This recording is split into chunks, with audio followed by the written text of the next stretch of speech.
Assalamualaikum warahmatullahi wabarakatuh.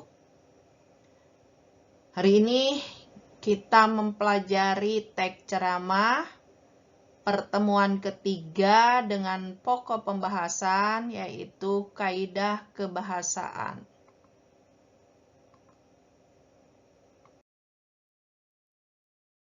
Kaidah kebahasaan teks ceramah ada 7.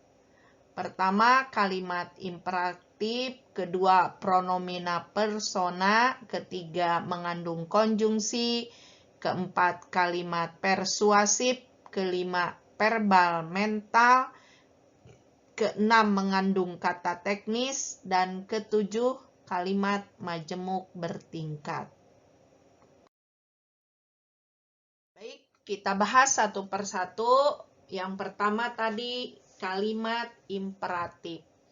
Kalimat imperatif dibagi atas 8, yaitu pertama, kalimat perintah biasa, 2, permintaan, biasanya menggunakan kata mohon, mohon ambilkan, gitu. Kemudian kalimat perintah mengizinkan, kalian boleh mengikuti kegiatan ini. Mengizinkan dan juga memerintah itu ya. Kemudian yang keempat, kalimat perintah ajakan, biasanya menggunakan kata ayo, mari, gitu ya. Kemudian yang kelima, kalimat perintah bersyarat, kalian boleh ikut kegiatan ini asal, nah gitu. Kemudian keenam adalah kalimat perintah sindiran. Ya, ini memerintah tetapi seperti menyindir. Yang ketujuh, kalimat perintah larangan. Kalian diharapkan jangan masuk ke ruangan ini. Dan yang terakhir adalah kalimat perintah saran. Ya, sebaiknya nanti atau besok kalian menggunakan baju yang warna merah ya. Seperti itu. Itu ada 8 kalimat perintah. Selanjutnya, kaidah kebahasaan kedua adalah pronomina persona atau kata ganti orang. Di dalam ceramah banyak menggunakan kata ganti orang. Pertama yang ya tentunya menyebutkan si pembicara itu sendiri menggunakan kata saya, aku, beta mungkin gitu ya. Kadang-kadang juga penceramah menggunakan kata kami untuk menyebut dirinya sebagai kalimat penghalus gitu. Dan tentunya karena ceramah ini adalah hubungan dua arah, tentu ada persona kedua, yaitu orang yang diajak berceramah, orang yang diajak berbicara. Biasanya menggunakan persona kedua tunggal, Anda, atau karena ini ceramah berarti audiennya banyak, berarti menggunakan persona kedua jamak, yaitu kalian, kamu sekalian, atau menggunakan sapaan, seperti saudara, kalian, hadirin, bapak-bapak, ibu-ibu. Berikutnya, ciri yang ketiga adalah konjungsi atau kata sambung. Ada konjungsi kausalitas, yaitu konjungsi hubungan sebab akibat. Dengan menggunakan kata konjungsi jika, maka, sebab, karena, dengan demikian, akibatnya, oleh karena itu. Dan kedua adalah konjungsi temporal atau perbandingan. Ya, misalnya menggunakan konjungsi sebelum itu, kemudian, pada akhirnya, sebaliknya, berbeda halnya, namun. Yang keempat adalah kalimat persuasif, yaitu kalimat yang digunakan atau dimaksudkan untuk membujuk atau mengajak orang untuk melakukan sesuatu tindakan atau kegiatan. Ciri-cirinya terdapat kata-kata bermakna ajakan seperti ayo, yuk, mari, atau menggunakan partikel lah.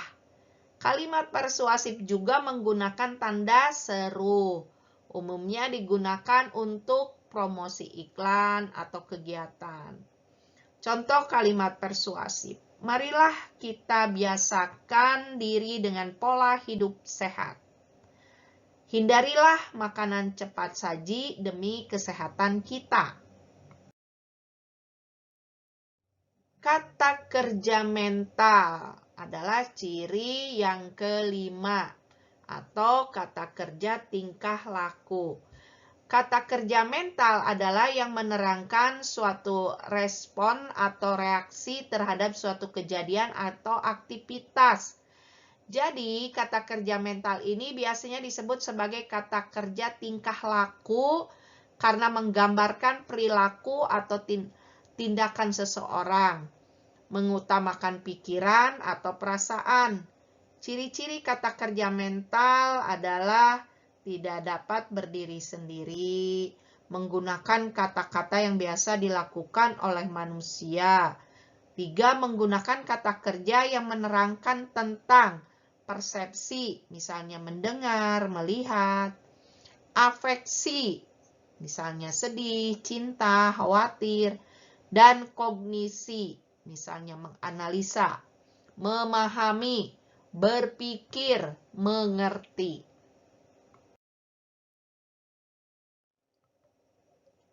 Berikut yang keenam adalah kata-kata teknis atau istilah. Kata yang digunakan dalam bidang tertentu atau peristilahan yang berkenaan dengan topik yang dibahas dan terkadang tidak bisa langsung dipahami oleh semua orang. Maka perlulah adanya penjelasan kata-kata teknis tersebut. Ya, berikut LKPD yang harus kalian kerjakan di pertemuan ketiga. Lakukan secara berkelompok. Identifikasilah kaidah kebahasaan yang terdapat dalam teks ceramah tersebut. Teks ceramahnya ada di LKPD Anda. Catatlah hasilnya dalam tabel berikut. Kaidah kebahasaan, pronomina persona. Apakah dalam teks ceramah itu ada pronomina persona pertama, kedua? Sebutkan contohnya. Kemudian apakah ada kalimat imperatif? Kemudian ada konjungsi kaulitas dan konjungsi temporalnya. Apakah ada kata-kata teknisnya? Kemudian yang kelima ada verbal mental. Dan keenam kata-kata persuasif.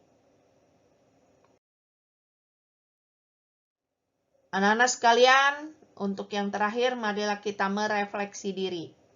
Pertama, apakah teks ceramah berguna dalam kehidupan sehari-hari? Bila berguna, untuk apa teks tersebut? 2. Sebutkan satu hal yang telah kalian pahami tentang teks ceramah. 2. Sebutkan satu hal yang belum kalian pahami dari teks ceramah.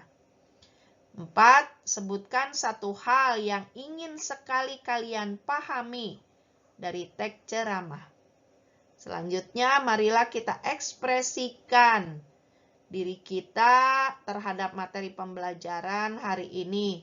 Apakah kalian senang sekali, senang, atau kurang senang? Silakan tunjukkan emosi kalian.